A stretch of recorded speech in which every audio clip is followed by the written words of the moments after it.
Hello and welcome to an episode of Historically Marked. I am Jason and I'm doing another stroll through series, and it's chosen by you guys who voted in the poll I put up just a month ago here on YouTube. And I am in the Hill neighborhood in St. Louis, Missouri. It's got a lot of great history, not many markers, but there are a lot of cool historic places found here. And yes, starting with the name, okay, the Hill. It is on elevated ground as opposed to other places in the city of St. Louis. And this was where a lot of Italian people that immigrated from Italy went during the 1830s to the 1850s, and they started a new life here. Now, why in this part of town? Well, for many reasons. One, yes, there was a lot of prejudice against them. Also, they wanted to build their own life, and, you know, with their work ethic and hard work and making dreams happen, they decided this was the place. And this is also known as what may be America's last Little Italy. Yes, this is the Little Italy of St. Louis, but in a lot of other cities, like say New York, neighborhoods like that are slowly but surely disappearing. So I'm going to do what I can to show you around this great neighborhood, which is really quiet. I mean, it's basically working class in a historical sense. And there's a lot of mom and pop eateries here, so if you're expecting something like, say, Fazoli's or Olive Garden, well, you're out of luck, kid. Now, there are a lot of restaurants, places to eat, businesses, historic buildings, which I'm going to show you. I'm not going to show you all of them, but like I said, I'll do what I can to see what I can fit into this video. And let me know in the comments if I left anything out, and I'll just go ahead and start the tour. Here we go. So for those who have been to the Hill neighborhood, you're probably familiar with all the one-way streets, the narrow streets, also the lack of private parking lots, or so it seems. But a lot of Italian-American traditions are still being continued today, as you can already tell. But there's like a comeback going on because there's a lot of housing developments. And yeah, I mean, this neighborhood has seen its share of changes, but again, I think it's safe to say a comeback is in order. But I'm going to start the tour at St. Ambrose. Here we go. All right, starting at what is considered, or what I usually consider, the centerpiece of the Hill neighborhood is St. Ambrose Church. It goes back more than a century. And a lot of people who were born and raised in the Hill, they were either married here, baptized here, or even had their funerals here. I mean, checking out the classic architecture and everything. And there are some plaques that have memorials to many of the Hill's residents and people who attended the church. And to the left of the building is the Italian immigrant statue. It was designed by renowned sculptor Rudy Turini. If you look closer at the statue, you'll see a note on the husband's lapel on which is written the family name, the Italian city of origin, and St. Louis. This is because at Ellis Island, so folks in New York can put them on the right train. And the back of the building, which is on Wilson Avenue, which is this. Now, this is a 5-bell church tower, and it pretty much resembles the St. Ambrose's bell tower in Milan, Italy. So, a little bit of note on that one.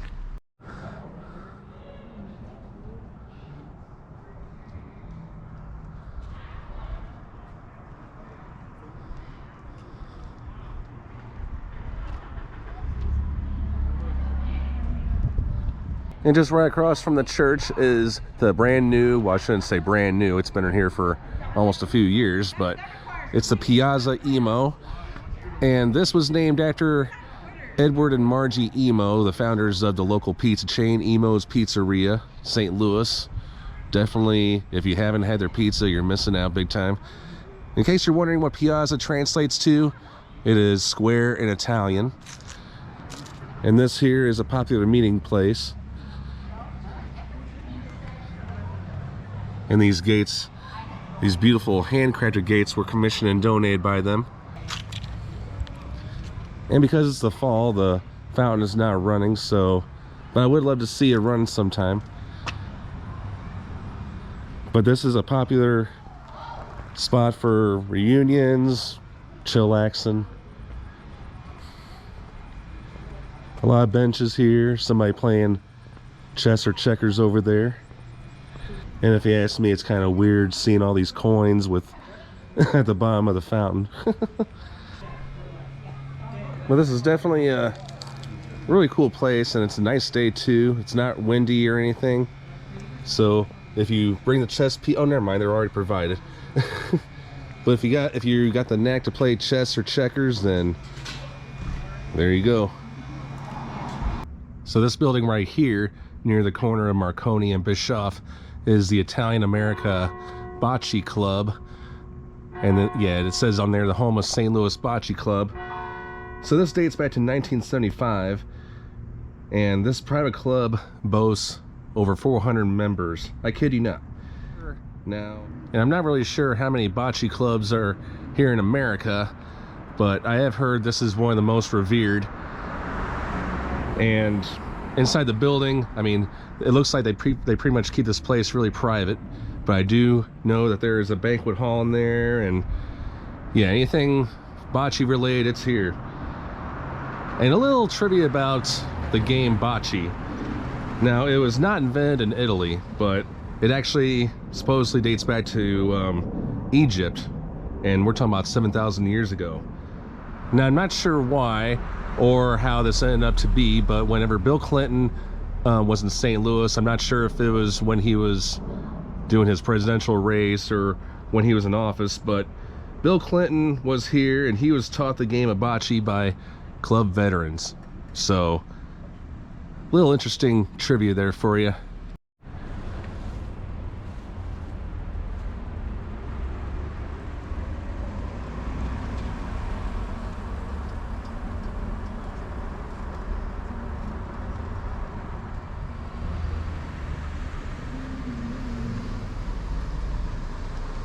Alright, so here's a place that I've been to a few times in the past.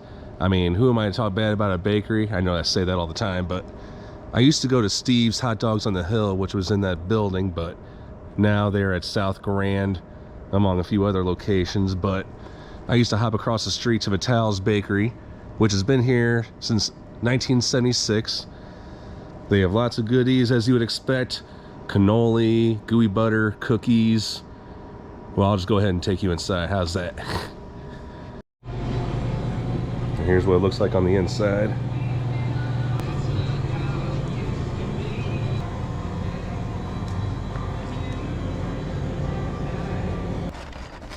Alright, so here's what I ended up getting at Vitale's Bakery this time around. I got 2 cannolis, gooey butter cookies, and then Italian figs. Something different, you know. I always like to try new foods. So I'm going to go ahead and dig in for a little bit. I'm not going to eat everything all at once. This is Milo's Bocce Garden. I'm pretty sure it's how you pronounce bocce, but some locals apparently call it Bauchi. See? Oh, here's even a hill map. How about that? It even indicates the one-way streets. Definitely useful. But let's see if I can access the bocce garden. Nope, it's locked up. But yeah, it looks like a pretty cool local sports bar. It goes back to the 1970s. But there's plenty of outdoor seating, and also those bocce courts are about 50 feet long. They're covered, so that way you know you're playing a legitimate game. So yeah, definitely hone your bocce skills if you know how to play. But it's recommended don't wear your dark pants or shoes because it is very dusty. And just down the street is De Gregorio's, sorry. I'm very poor with words like that, but imported foods. This dates back to the 1950s. And currently the 3rd generation owns this, and the 4th generation is apparently waiting in the wings. But definitely a really cool family business. You can get like meat, wine, cheese. Just be sure to do it on their hours because they're open 8 to 5:30 every day except for Sunday. And I'm doing this video on Sunday, so And here is a storefront. This store started in 2021. Chow Chow, obviously a pet store. But at one time, this was a furniture store owned by the Berra family. And I don't know what it is, but I always get a kick out of these old signs, these ghost signs. They're left up for many decades. But I do wish Chow Chow pretty well. All right, let's see what this is. Here's a plaque.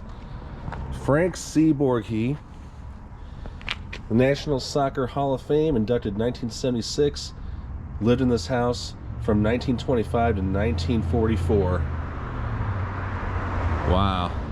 So in case you're wondering, well, who is Frank Borghi? Yeah, he was a soccer player. Well, he wasn't just a soccer player. Yes, he did represent St. Louis at the local level for many teams from the 1930s to 1970s. And he would go on to the Olympics, soccer-centric universities, and yes, the World Cup. Yep, he represented the United States team in 1950. The game took place in South America, but they did beat England 1-0 in a preliminary round at 70-1 odds. But it is still considered the biggest upset in World Cup history. And by the way, he was the goalie. And he is actually one of 4 people who played at that game that are from the Hill. Yep, that's right. All right, so the building right in front of me is called the Big Club Hall, or what it was once known. But this was the North Italian American Mercantile Company and Co-op in the early 1900s. This was actually the first large building here in the Hill, and it was a lifeline for newly arrived Lombard Italian immigrants. There was lots of things offered here, such as like groceries, food, and it later became a venue for like concerts, wedding receptions, and whatnot.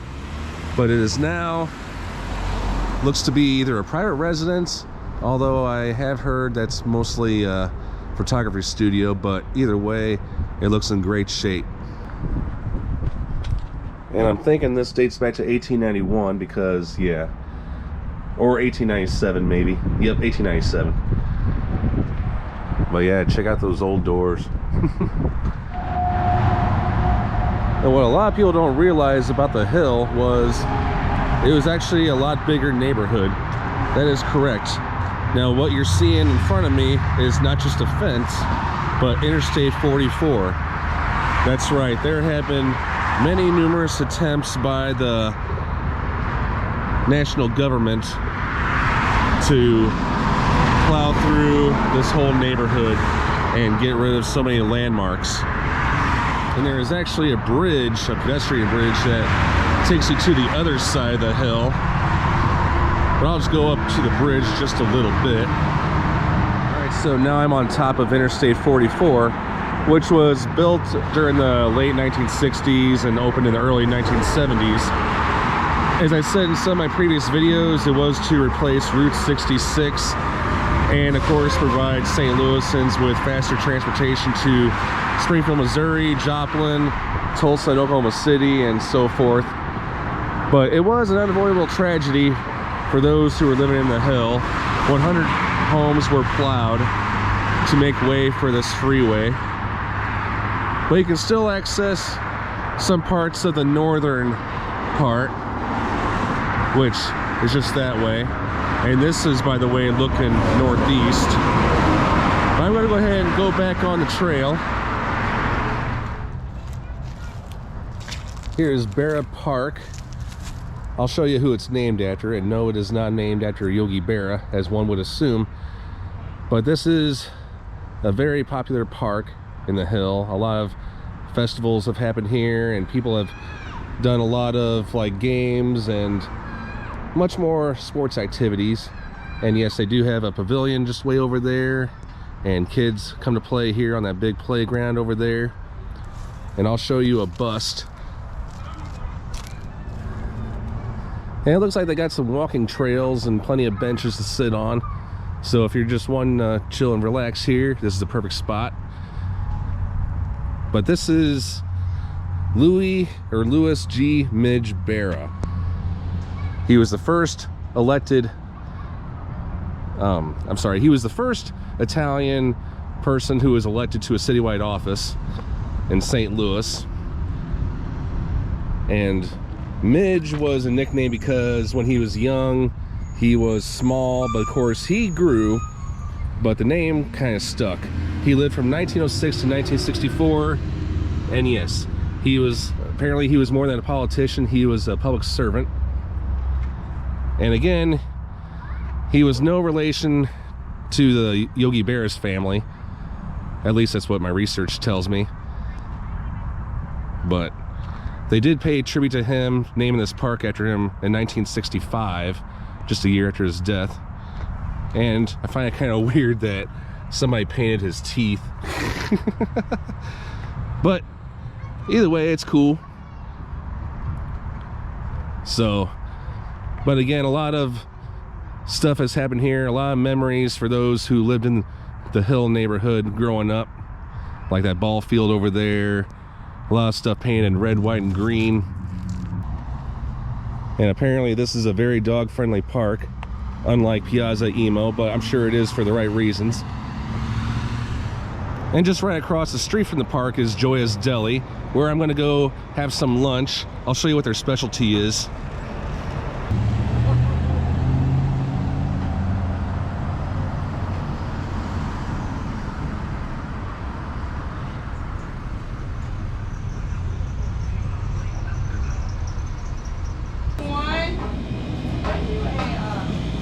Alright, so whenever I do go to these places that have been historical, I try to get the signature item.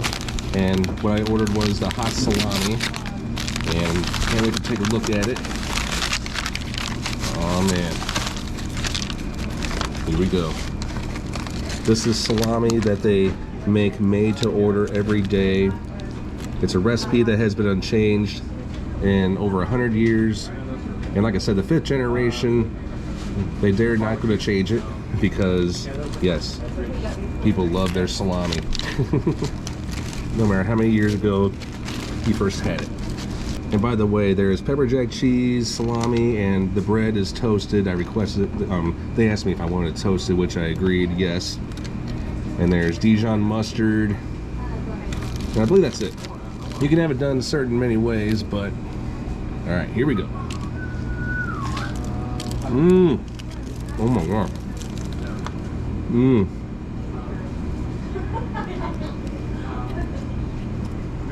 Mmm. Unbelievable. Gioia's Deli is where it's at for lunch. They are open from 10 a.m. to 4 p.m. most days. And now I'm approaching what is the only street in the United States that once housed 3 baseball Hall of Famers. And I'll show you those homes. And this is also known as Hall of Fame Place. I'll show you the sign that's over there. Yeah, it's a little too high, but hopefully you can see it. Hall of Fame Place. But the tour starts right there. Alright, so right here is where Jack Buck, the legendary Cardinals broadcaster, once lived. This house was built in the late 1920s by a businessman by the name of John Ferrara Sr. And one of his sons was the co-founder of the local pasta house company, along with 2 other guys. And then when Jack Buck was hired as a broadcaster for the Cardinals, of course he chose this street and this house, and for obvious reasons, because yep, 2 of baseball's greats lived here, grew up here, and this is where he lived. And it says down here he only lived here for a few years.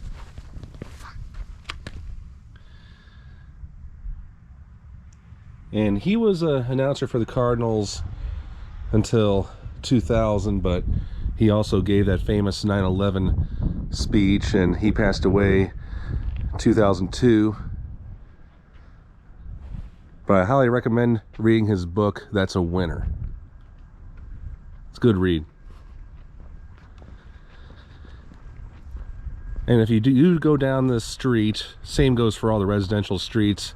Be very quiet, respectful, even though I'm sure a lot of these people are used to having visitors, knowing where all their baseball heroes once lived. That is the house where Yogi Berra grew up from 1930 to 1948. There's a plaque down here.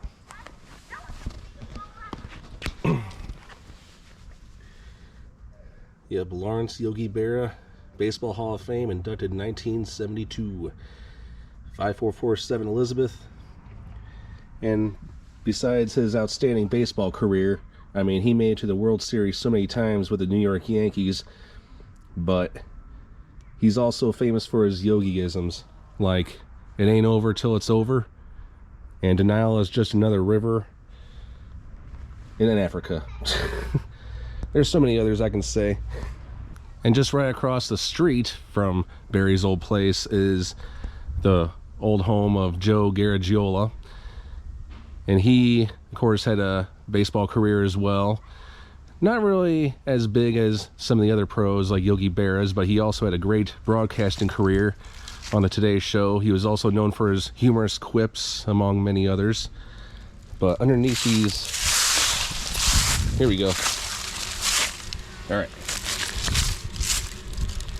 He lived here from 1929 to 1949. Baseball Hall of Fame. I mean, yeah, kind of, I guess I sort of downplayed his baseball career. I mean, he is in the Hall of Fame, but he always joked, kind of self-depreciate himself in a way, many times.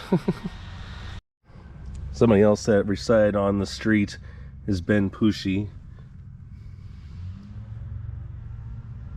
A little description about him. And that is the house he resided from 1928 to 1950. Okay, so this is considered the south border of the hill, Southwest Avenue. And then here is a nice looking sign of the hill. This is Columbia Avenue. And then that is Edwards, north-south. And then that is Columbia Auto Repair. And just right beneath the Columbia Auto Repair sign is the STL 250 cake for the hill. And this was the first cake that I captured on my cake hunting journey back in 2014. I mean, if you don't know what I'm talking about, then I guess I don't need to explain because it's kind of a long story. But back in 2014, to celebrate the city of St. Louis's 250th birthday, they put these cake sculptures all over. I'm going to show you another one later in this video. And somebody apparently left their shoe there. What? Whatever. I mean, the cake, like all the other ones, have kind of faded, but you know, that's what happens when you let it sit in the weather. All right, now we're here at this building, and it doesn't look like it's in business right now, but it is a large banquet facility. The place is called Rose of the Hill. I thought it was a winery at first, but apparently it's not because of, you know, the rose. But I see people, as in men, working outside the construction part. But before this was Rose of the Hill, this was actually a restaurant called Augusti's. And before that was a much more popular restaurant called, okay, for those who know how to pronounce it, bless your heart, please correct me in the comments. It's either Ruggeri's or Ruggeri's, R-U-G-G-R-E-R-I-S. But it was a very popular restaurant for many decades. And it closed down in 1982 because, I mean, supposedly the family members didn't want to run the restaurant anymore, but it was a very popular eating spot. And yeah, it was like right here. It was, as a matter of fact, it was the 16th most popular restaurant in the country in 1956. See, they got that sign all closed now.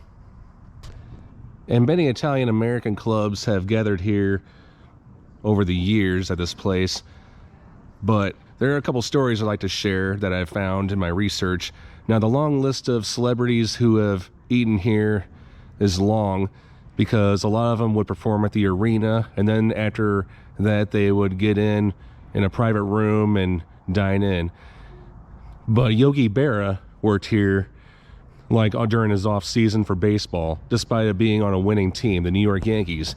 He would come back here for the, you know, come back here in town, live here, and then he would work as a host.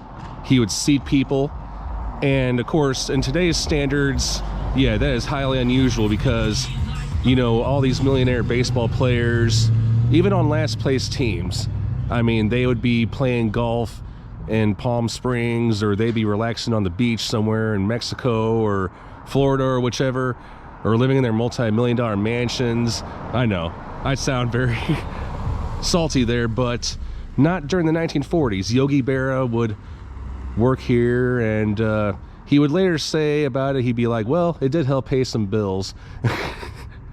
Frank Sinatra apparently was denied admittance here because he was performing with Harry James. You know, that's how he got his career started in show business. He sang for many big band or dance bands, as they called it, during the 1940s, but his bodyguard or one of his, you know, friends came up to the door as they were closing, and they said, hey man, I got Frank Sinatra in the car, you know, we want to eat, we're hungry. And apparently the owner or the manager was like, no, sorry. So yeah, I always like stories like that. But this was once where Ruggeri's was, and I don't know if it's going to be something new or they're just being remodeled. Who knows?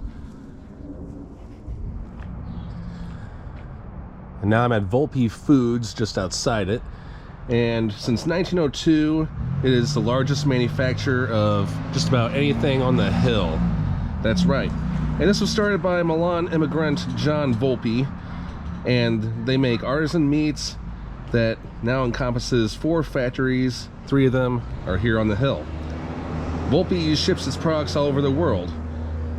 Now, Mr. Volpe came to St. Louis in 1809, and the company has spanned over 4 generations of family ownership.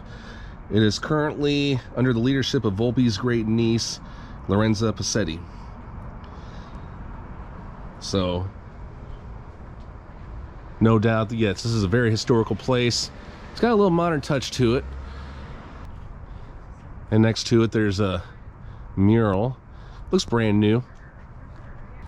It is also said that they do provide salami samples to those who ask.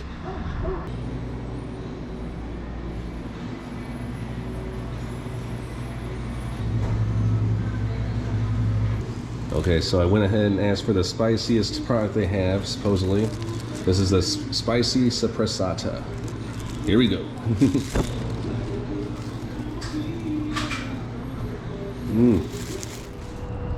And now here's a legendary place in front of me, Charlie Gitto's on the hill. Now there is also a classic downtown location. However, it has been closed for many years, and it was just announced early November, as in recently, of 2023, that the building is for sale. But a lot of legends have eaten there, including Billy Joel. And before this opened in 1981, it was a place called Angelo's.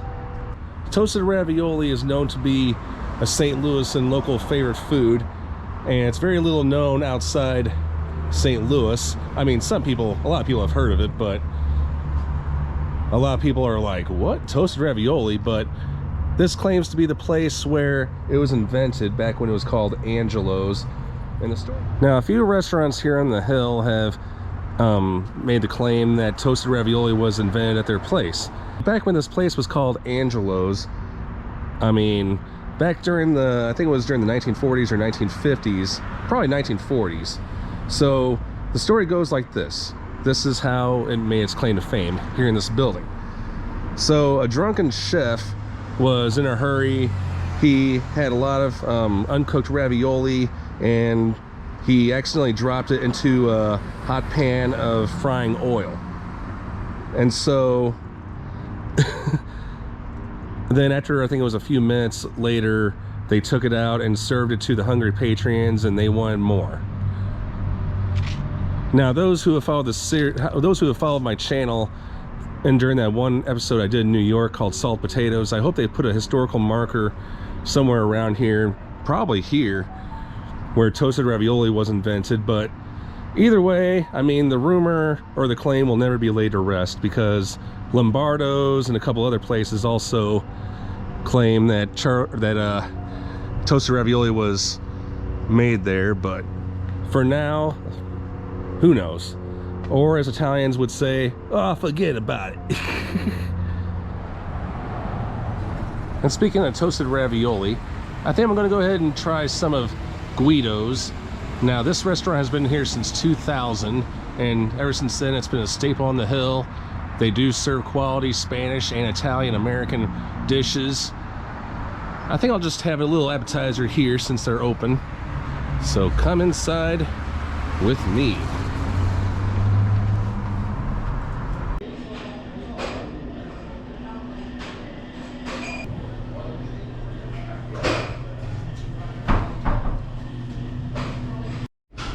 I'm going to start some things out with some bread. Maybe I'll put a little bit of this on there. Alright, ciao. Alright, here we go. So for those of you who do not know what toasted ravioli is, this is what it looks like. Normally has Parmesan cheese like this does. It's got some meat inside. Usually it's, you know, hamburger or ground beef or seasoned meat, but goes well with sauce. This is meat sauce. Here we go. Very crisp, hot, delicious. I mean, yeah, there are other places that do serve toasted ravioli, but I decided to try Guido's for this episode. Oh man, that was so good. Of course, it's addicting. Can't eat just one. But I do hope that I get around to trying the pizza here, because from what I saw from somebody else's table, it looked mighty good. Alright, so now I'm approaching this place. It looks to be a record store, but I don't think it is because I don't see no sign. But either way, I think it's unique because there are plenty of album covers that have an Italian theme. Some are actually Italian. Like this one is Tony Bennett sings his Hall of Fame hits, and Connie Francis sings Italian favorites. Rocky III soundtrack. Unfortunately, a lot of these are in bad shape. And then Andrea Bocelli. And then, of course, you got Billy Joel's The Stranger, but on the back, there's, I believe this is inspired scenes from an Italian restaurant, because that's one of the songs on there. And here's some more album covers, like Dion and Henry Mancini. Jerry Vale sings the great Italian hits. Frankie Avalon, Italiano. Wow. Huh. Very interesting stuff. Alright, now we're going to make our last stop for dinner at Rigazzi's. Yes, Rigazzi's. One of my favorite places to eat at the Hill. I've eaten here a few times. It is actually the oldest operating business here on the Hill. It's just down that way. I'm going to show you the sign. And it's easy access from the freeway in case you're coming from Interstate 44. I mean, this is definitely an awesome place. I highly recommend it. And as you'll see when we go inside, plenty of celebrities have been here. John Goodman apparently comes here when he's in town. Yes, that John Goodman. It is closed on Sundays, so the time I'm doing this video, it's on Sunday. But it's like taking a step back in time. They have a lot of cool Italian-American dishes on their menu. And back in 2014, they were honored with a STL 250 birthday cake. This was chosen by public vote by St. Louis residents to have a cake here, and yes, obviously it's still here. I was literally at this spot like almost 10 years ago. So that's what kind of introduced me to this place. But my mom also, he said that her and my grandfather used to get carry-out orders here. So I'll go ahead and take you in. All right, check out the foyer here. It's got newspaper articles, awards,